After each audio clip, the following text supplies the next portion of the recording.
Hello, Natalie Dupuis here from the Leonida Leatherdale Needle Arts Library. I want to tell you about two more books that I found while uploading all of our collection to an online catalog. So far we're at 640-ish books. And these two caught my attention yesterday. They're from the 1990s and they're by Thomasina Beck. And just a quick look at the covers. This one here is called Gardening with Silk and Gold, a history of gardens in embroidery. So they look through the centuries and how gardens are portrayed in needlework. And this one here, needlework from the Renaissance to the present day.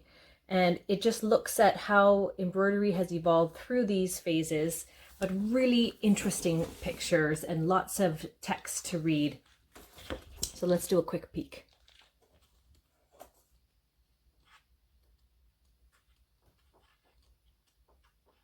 And they take paintings as well as needlework pieces and talk about how the embroidery in paintings has been portrayed.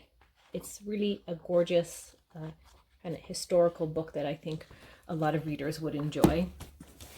And this one in hardcover, the other one was softcover.